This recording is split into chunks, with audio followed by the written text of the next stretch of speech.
Pemirsa, peringatan 21 tahun perdamaian Aceh di kawasan Masjid Raya Baitur Rahman, Banda Aceh pada Sabtu pagi berakhir ricuh. Dalam peringatan tersebut, masyarakat Aceh mengikuti doa tolak bala dan juga zikir bersama.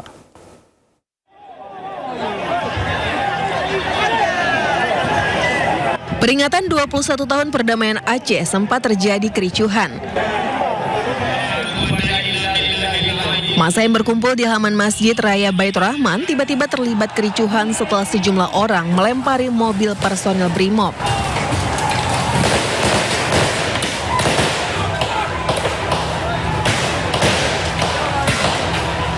Polisi berupaya mengendalikan situasi dengan menembakkan gas air mata untuk membubarkan kerumunan.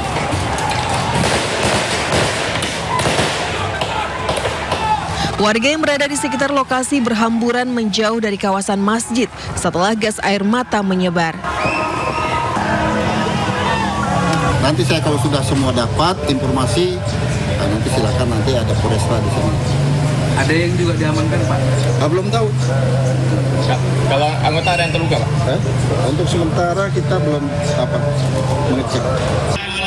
Sebelum kericuhan terjadi, masyarakat Aceh mengikuti doa tolak bala dan zikir bersama untuk menjaga kerukunan di halaman Masjid Raya Baitur Rahman dalam rangka peringatan 21 tahun perdamaian Aceh. Dari Banda Aceh, Syukri Syarifuddin, iNews melaporkan. Pemirsa, Wakil Presiden Republik Indonesia ke-10 dan ke-12 Republik Indonesia sekaligus tokoh perdamaian Aceh, Yusuf Kala, tegaskan bahwa 21 tahun perdamaian Aceh adalah momentum bangun kesejahteraan. Dirinya juga mengajak masyarakat agar tidak melakukan provokasi yang dapat timbulkan kericuhan. Masalah ialah kerusuhan yang terjadi di Banda Aceh dan pengibaran bendera GAM di masjid.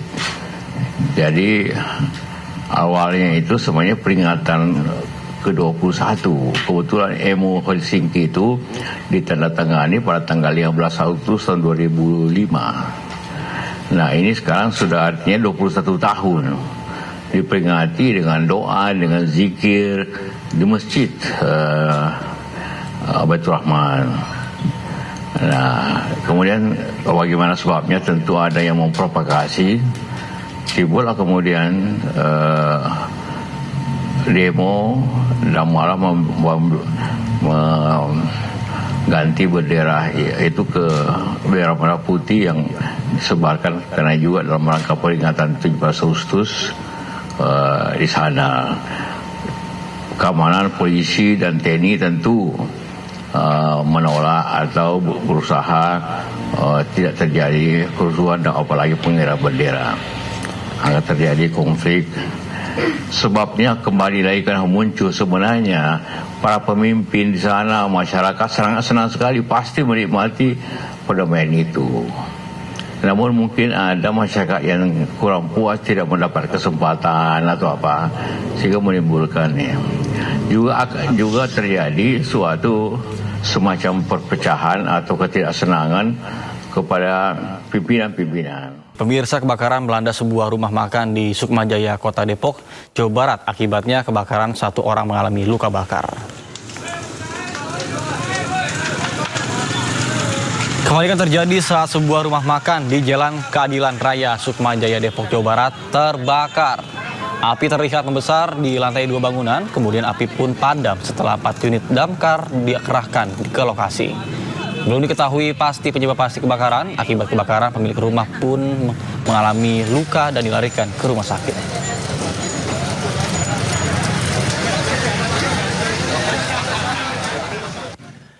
Pemirsa, sebuah kantor sekaligus gudang minuman kesehatan di Goa, Sulawesi Selatan ludes terbakar.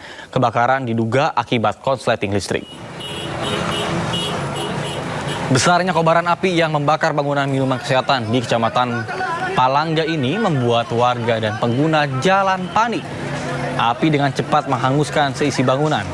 Warga dan karyawan pun berusaha menyelamatkan sejumlah mobil box yang terparkir di halaman gedung. Sejumlah armada kebakaran pun diterjunkan ke lokasi dan proses pemadaman berlangsung selama 2 jam. Api pertama kali muncul dari bagian depan kantor yang terdapat kulkas pendingin. Diduga akibat korsleting listrik.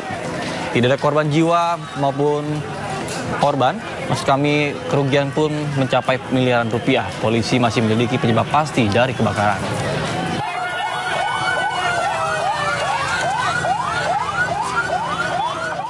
Pemirsa, 4 pelaku perampokan di sebuah SPBU di Wonosobo, Jawa Tengah ditangkap polisi. Para pelaku berhasil menggasak uang 700 juta rupiah dan menyekap 2 karyawan SPBU.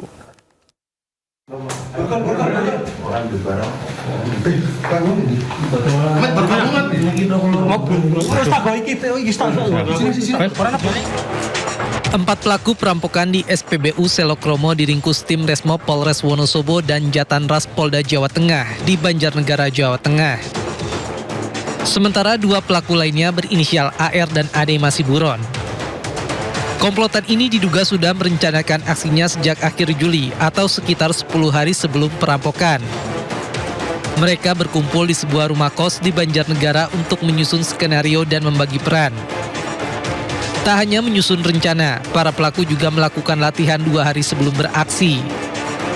Dalam aksinya, para pelaku mengaku sebagai anggota Resmob Polres untuk memeriksa CCTV terkait aksi begal. Kemudian para pelaku menyekap karyawan dan penjaga SPBU, lalu menggasak uang yang ada di brankas senilai 720 juta rupiah.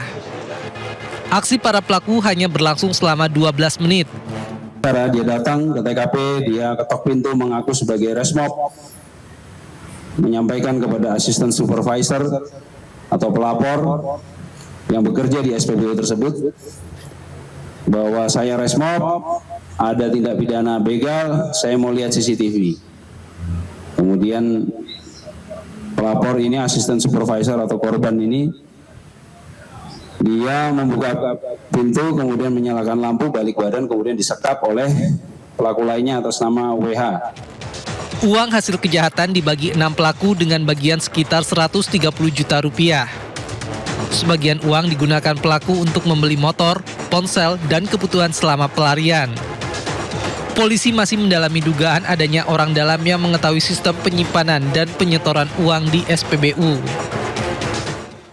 Pemirsa, polisi tetapkan 4 tersangka atas kasus viralnya tantangan hafalan surat Al-Quran berhadiah miras di sebuah festival musik. Gua bayarin 1 botol. A2, sini bareng sama gua. A2, bareng sama gua.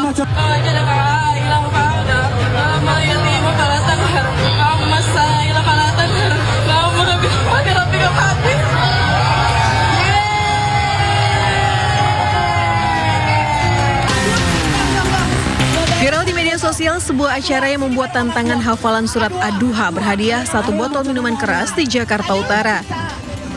Kejadian ini terekam di sebuah acara festival musik pada 9 Agustus lalu, tepatnya di stand merek Newport. Peristiwa ini pun memicu kecaman luas karena dianggap melecehkan kitab suci umat Islam Al-Quran. Sejumlah pihak pun sudah melaporkan kejadian ini ke polisi. Challenge sebuah ayat suci Al-Quran dengan hadiah minuman keras, minuman yang mengandung beralkohol yang jelas-jelas itu kontra, haram dan dilarang. Nah, ini sebagaimana kita ketahui melukai dan menyakiti mayoritas umat muslim di Indonesia, dan Majelis Ulama Indonesia pun sudah memberi respon. Jadi hari ini kami di sini bersama-sama untuk lebih mendalami apakah perbuatan tersebut murni hanya pelakunya saja atau penyelenggaranya atau sponsornya juga ikut ada kaitannya. Kini kepolisian sedang melakukan penyelidikan terhadap kasus dugaan penistaan agama yang dilakukan di salah satu festival musik Sound Project tersebut. Kini Polda Metro Jaya telah menetapkan 4 orang tersangka berinisial RES, AK, I, dan M yang terlibat dalam pusaran acara tersebut. 2 dari 4 tersangka kini resmi ditahan di rutan Polda Metro Jaya guna pemeriksaan lebih lanjut. Pihak Majelis Ulama Indonesia pun mengecam keras aksi ini karena dinilai melanggar nilai agama, etika moral, dan merendahkan kemuliaan Al-Quran dengan barang yang diharamkan. Tim Liputan iNews melaporkan. Diduga keracunan usai santap MBG, ratusan santri di Sukabumi, Jawa Barat dirawat di 2 rumah sakit. Para santri mengalami gejala mual, muntah, dan diare.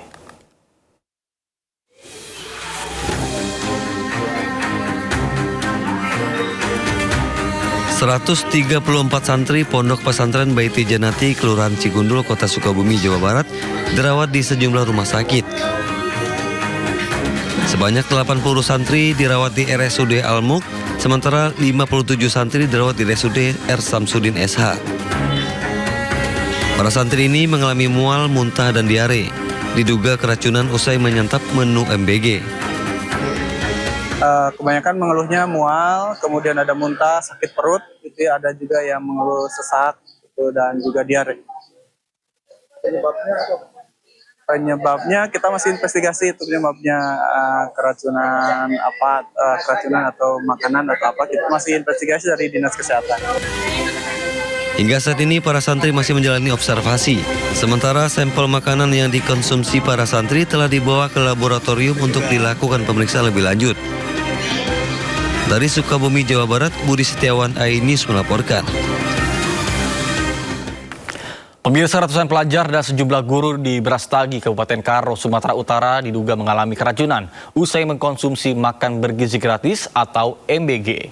Terkait dengan hal tersebut, Badan Gizi Nasional atau BGN langsung melakukan investigasi dan juga mencopot kepala dapur SPPG.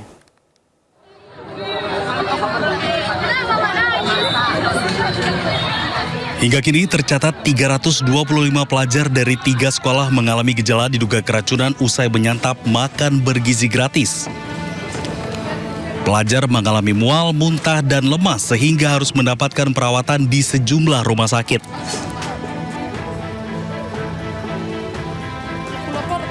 Bupati Karo, Antonius Ginting, menyebut sejauh ini tidak ada korban yang mengalami kondisi parah.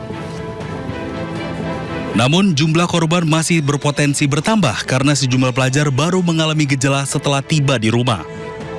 Jadi dari 255 anak sekolah yang kemungkinan, ini baru kemungkinan gejala keracunan, ini semuanya tidak ada yang mengkhawatirkan. Semuanya udah kami lihat satu persatu. Jadi ini berita baik. Kalaupun ada sesuatu kejadian, berita baiknya adalah semua anak-anak kita dalam keadaan baik-baik dan tidak ada masalah yang serius. Semuanya sudah tertangani dengan baik. Menanggapi kasus ini, Kepala Badan Gizi Nasional Sudaryono langsung berkoordinasi dengan Bupati Karo, Antonius Ginting, untuk memastikan penanganan para korban berjalan maksimal dan menyampaikan permintaan maaf. Selamat malam Pak Bupati. Siap. Saya minta maaf Pak Bupati, ini ada yang ramai keracunan ya di tempat Bapak ya? Siap, kami dari 5 jam yang lalu satu-satu semuanya kami sudah datangi Pak. Aduh, terima kasih Pak Bupati, terima kasih atas responnya yang prima Pak. Saya perbaiki ini, minta maaf Pak, kita niat hati kan kita kasih gizi anak-anak ini kok ada, kami investigasi Pak, nanti kami investigasi, dapurnya kami tutup, kami suspend dapurnya, kemudian kepala SPPG-nya kami copot Pak. Usai insiden ini, pemerintah Kabupaten Karo memastikan seluruh biaya perawatan korban ditanggung pemerintah, sementara penyelidikan penyebab keracunan masih terus berlangsung. Tim Liputan iNews melaporkan. Beralih ke informasi lainnya pemirsa, Presiden Prabowo Subianto menyebut bahwa upah buruh harian pengupas bawang sebesar Rp700.000 per kilogram. Pernyataan Presiden ini di sidang tahunan pun viral di media sosial. Hadir bersama kita Ibu Susana dari Kabupaten Bogor. Pidato Presiden Prabowo Subianto dalam sidang tahunan pada Jumat viral di media sosial. Dalam pidatonya, Prabowo memperkenalkan seorang buruh harian asal Bogor, Jawa Barat bernama Susana. Ia disebut sebagai buruh harian pengupas bawang yang mendapatkan upah sebesar Rp700.000 per kilogram. Mengupas bawang. Hari ini hadir bersama kita Ibu Susana dari Kabupaten Bogor. Ia bekerja sebagai buruh harian. Mengupas bawang dengan upah Rp700.000 per kilogram. Menteri Sekretaris Negara Prasetyo Hadi menanggapi pernyataan Presiden Prabowo terkait upah buruh harian pengupas bawang tersebut. Ia mengatakan belum bisa memberikan penjelasan secara rinci dan akan segera memverifikasi lebih lanjut terkait kebenaran data tersebut. Nanti kita cek ya Pak. Yang kemarin Kalau detailnya kita cek. Padahal harga bawang di pasar tradisional pada Agustus ini berkisar Rp35.000 hingga Rp40.000 per kilogram. Hingga kini publik pun masih mempertanyakan upah fantastis pengupas bawang tersebut. Tim Liputan iNews melaporkan. Sementara itu pemirsa, Presiden Republik Indonesia Prabowo Subianto menyatakan penghasilan ojek online naik 2 hingga 3 kali lipat setelah penetapan sistem bagi hasil baru antara aplikasi dan pengemudi ojol. Dalam pidato di sidang tahunan MPR RI dan juga sidang bersama dengan DPR RI dan juga DPD RI di Jakarta pada hari Jumat kemarin, Prabowo mengklaim perubahan sistem bagi hasil itu berdampak signifikan terhadap penghasilan para pengemudi ojol. Prabowo pun mengungkap bahwa kebijakan bagi hasil tersebut menjadi bagian dari upaya pemerintah memperkuat ekonomi kerakyatan. Fokusnya mencakup UMKM dan juga masyarakat yang memperoleh penghasilan melalui pekerjaan berbasis platform digital. Kekuatan ekonomi saya sebut ada di UMKM. Kita juga telah mengatur pembagian hasil yang lebih adil bagi pengemudi ojek online dan aplikator. Tadinya pengemudi ojol hanya dapat 80% dari upaya kerja mereka. Karena aplikator minta 20%. Tapi dengan rekomendasi pemerintah, saya nggak mau sebut intervensi, saya pakai istilah rekomendasi. Tapi sebetulnya ya agak intervensi juga itu. Para pengemudi sekarang mendapatkan 92% dari jerih payah mereka. Dan banyak pengemudi melaporkan penghasilan mereka naik signifikan. Ada yang naik 2 kali, bahkan ada yang mengatakan dia naik 3 kali. Sementara Presiden Prabowo Subianto mengklaim penetapan sistem bagi hasil baru antara aplikasi dan juga pengemudi ojol berdampak pada naiknya pendapatan pengemudi ojol hingga 3 kali lipat. Namun sejumlah pengemudi ojol mengaku pendapatan mereka tidak mengalami perubahan sama sekali. Aja sih, cuman nggak ada ini aja, cuman nggak ada.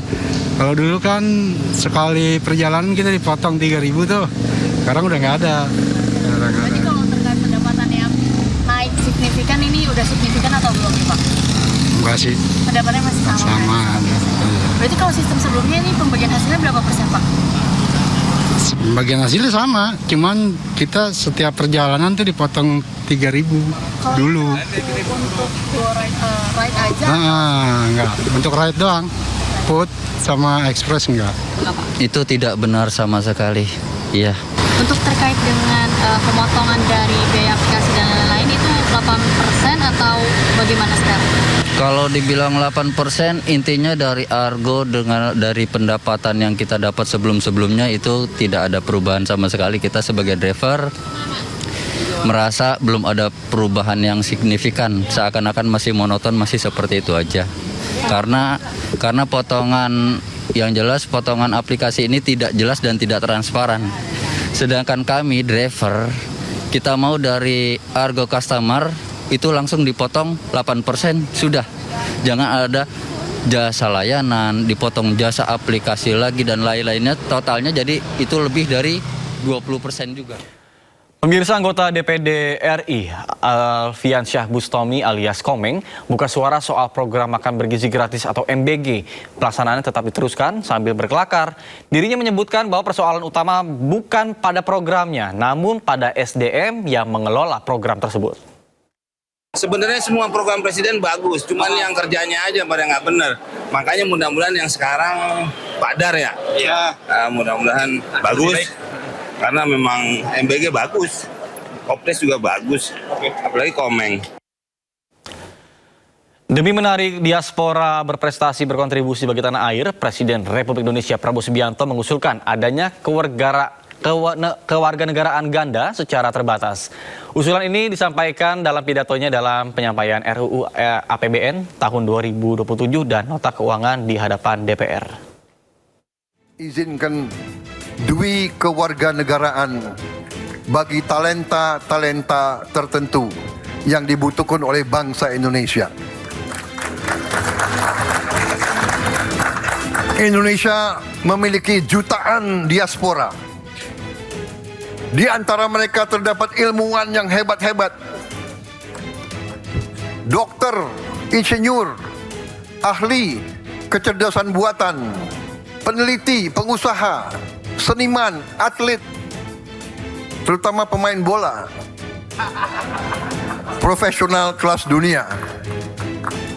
Sebagian terpaksa mengambil kewarganegaraan lain karena kebutuhan karier, keluarga, atau pengabdian mereka di luar negeri. Usulan Presiden Prabowo tentang dui kewarganegaraan bukan tanpa sebab. Sejatinya, Indonesia memiliki jutaan diaspora seperti ilmuwan, dokter, insinyur, seniman hingga atlet. Sebagian dari mereka telah mengambil kewarganegaraan negara lain demi mendapatkan kesempatan mengembangkan karir. Melihat hal ini, pemerintah menilai bahwa Indonesia seharusnya tidak memaksa talenta terbaik memilih antara kesempatan berkarya di dunia dan ikatan diaspora dengan tanah air. Karena itu, Prabowo ingin membuka opsi kewarganegaraan ganda secara terbatas bagi individu dengan talenta istimewa yang dapat memberikan sumbangsih bagi kepentingan nasional. Kita tidak boleh memaksa talenta terbaik Indonesia memilih antara kesempatan berkarya di dunia dan ikatan mereka kepada tanah air. Hari ini pemerintah akan mengajukan kepada sidang yang terhormat ini perubahan undang-undang untuk membuka kewarganegaraan ganda secara terbatas bagi mereka yang memiliki talenta istimewa. Skema ini nantinya tidak berlaku secara umum, melainkan pemerintah akan menentukan secara selektif dengan mempertimbangkan integritas calon penerima, aspek keamanan, kewajiban kepada negara, dan kepentingan nasional. Tim Liputan iNews melaporkan. Pemirsa, Menteri Sekretaris Negara Prasetyo Hadi buka suara mengenai wacana kewarganegaraan ganda bagi talenta tertentu yang diusulkan oleh Presiden Prabowo Subianto. Prasetyo menegaskan bahwa wacana pemberian dui kewarganegaraan itu masih sebatas gagasan yang perlu dikaji bersama. Prasetyo pun menyebut pemerintah belum menentukan skema apapun mekanisme penerapan kebijakan tersebut. Baru disampaikan sebagai sebuah pemikiran gitu, yang kemudian minta untuk mari kita kaji bersama-sama gitu. Ya belum sampai kepada skemanya seperti apa, tapi yang pasti adalah pemikiran itu tentu manakala pun nanti misalnya kita setuju bersama-sama tentunya sangat-sangat selektif. Bukan kemudian sebuah kebijakan itu berlaku kemudian bisa untuk semuanya atau bisa dengan mudahnya itu. Tidak seperti itu. Pemirsa, geladi bersih demo udara digelar di Pangkalan Udara Halim Perdana Kusuma, Jakarta. Kegiatan ini menjadi persiapan terakhir sebelum pesawat TNI AU tampil menghiasi langit-langit Jakarta pada peringatan Hari Ulang Tahun ke-81 Kemerdekaan Republik Indonesia. Geladi bersih melibatkan 4 jenis pesawat, yaitu pesawat tempur, pesawat intai, pesawat angkut, serta helikopter. Salah satu yang menjadi perhatian adalah pesawat tempur Rafale, pesawat tempur buatan Prancis yang akan turut menghiasi langit Jakarta. Dalam kegiatan ini, konsep open home base juga dibuka, sehingga masyarakat dapat menyaksikan secara langsung rangkaian geladi bersih. Adapun sebanyak 81 pesawat akan menampilkan aksinya pada tanggal 17 Agustus besok dengan demo udara yang akan berlangsung di langit Jakarta, tepatnya di atas kawasan Monumen Nasional atau Monas. Kemudian kalau ditanya apa bedanya tahun ini dengan tahun lalu? Tahun ini kami mempunyai beberapa pesawat yang baru saja memperkuat Angkatan Udara. misalnya Rafale, pesawat tempur, kemudian ada pesawat A400, kemudian juga pesawat terbang tanpa awak, ANKA, yang kita terbangkan dari Pontianak untuk memantau pergerakan pesawat yang ikut demo udara. Jadi bedanya ya kita sekarang sudah punya pesawat baru, walaupun nanti akan bertahap juga akan datang pesawat-pesawat lainnya, tetapi pesawat yang baru yang ada, yang sudah kami terima, kami libatkan semua untuk kegiatan demo udara. Pemirsa, Mensesnek Prasetyo Hadi memastikan persiapan upacara peringatan detik-detik proklamasi kemerdekaan Republik Indonesia di Istana Merdeka telah mencapai 99%.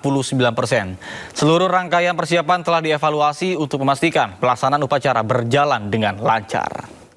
Insya Allah kami siap untuk nanti hari Senin memberikan yang terbaik kepada seluruh rakyat Indonesia, dan dalam kesempatan ini kami selaku Ketua Panitia Nasional dan selaku penanggung jawab ingin menyampaikan terima kasih kepada seluruh yang terlibat di dalam proses, baik mulai proses seleksi, kemudian proses latihan di setiap tempat masing-masing, sampai kemudian kita berlatih bersama-sama, sampai hari ini tadi seluruh unsur mulai dari peserta upacara.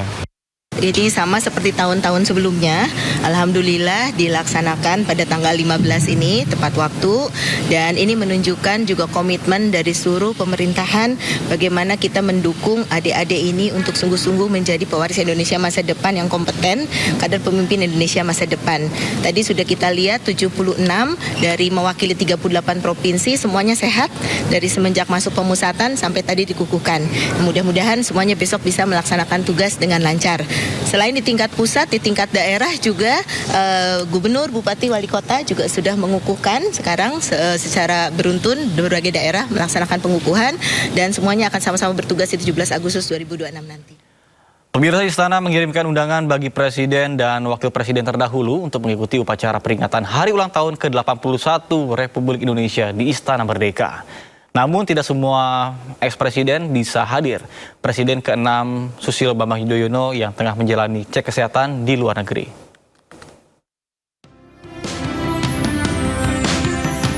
Sejumlah persiapan terus dimatangkan menyambut peringatan kemerdekaan ke-81 RI di Istana Merdeka Senin mendatang.